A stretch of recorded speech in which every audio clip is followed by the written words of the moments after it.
7.6, more skill development. The questions just get a little bit more complicated, and we just get a little bit more practice. So it's not like we're learning new things in trig. If you're thinking, wow, these feel very similar to ones that we've seen in the past, that's very good because that means that you're grasping the things that we have been working on so far. Now I know that we've talked about angle of elevation and angle of depression before, but it never hurts to hear it a few times. So remember, the angle of elevation is the angle formed when the horizontal line of sight between the horizontal line of sight looking upwards, sometimes referred to as the angle of inclination. So this one right here, we're looking horizontally and then we're looking up. So this right here is the angle of elevation. When we're talking about the angle of depression, that's the angle formed between the horizontal line of sight and then looking downwards. So just to differentiate a little bit, I'm going to use a different color. So here's the horizon line and we're looking down. That's the angle of depression. So let's look at this example right here, example number 1. Eloise is standing on the edge of a tall building. She can see that the angle of elevation to the top of the next building is 46 degrees, and the angle of depression to the bottom of the building is 62 degrees.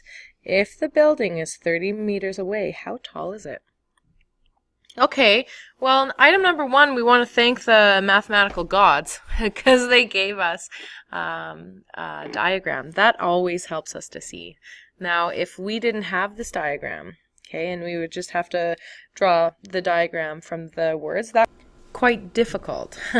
But we do have this, so that's awesome. So I'm seeing that I have 2 right angle triangles here. Okay, I have this top one, and I have this bottom one. I know that this line right here, since presumably the buildings are parallel, this guy right here is also going to be 30 meters. Okay, so the distance between the bottom and the top of the smaller building will be the same. So I know that this guy right here is my x. Okay, because that's the height of the smaller building, and this guy right here is going to help us find the height of the bigger building. It's the amount that the bigger building is higher. So this is our y. So like a good little math student, I'm going to redraw just so that I don't it doesn't look as messy, and I'm going to redraw them a little bit bigger. So let's start with this top one. I know that this one is 30 meters. And I know that this angle here is 46, and this is my y. I'm going to separate this out a little bit, create this one right here. Okay, so this is going to be my 62 degrees, and this right here is going to be my x. I still know that this right here is 30 meters as well, though, so that's great. So now all I need to do is I need to find my x and my y, and then we'll get to the next point after that.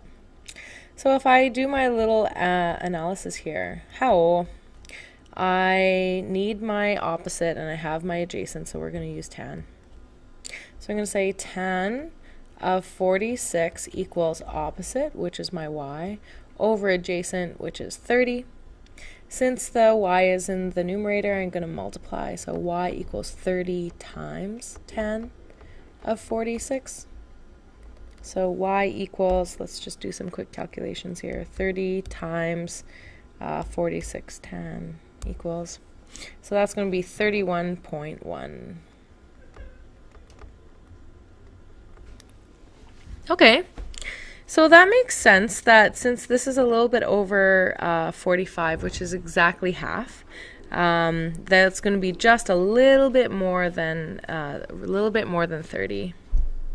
So now let's look at the second triangle here. So let's do my little analysis here. And I have my adjacent and I need my opposite. So guess what? This is going to be another tan question. So to figure out my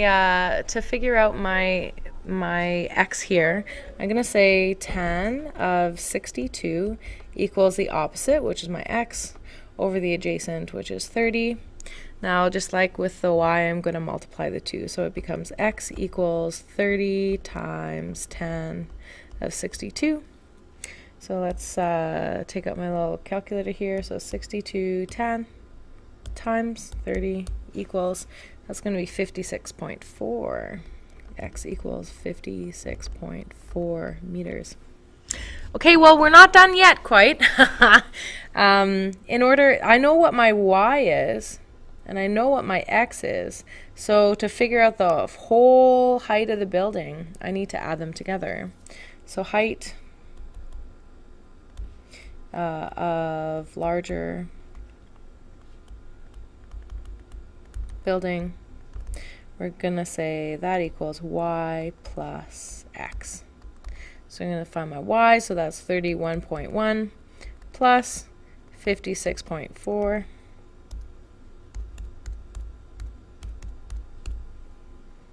That's going to be equal 87.5. I'm going to put a box around it because I like my teacher. And that's it.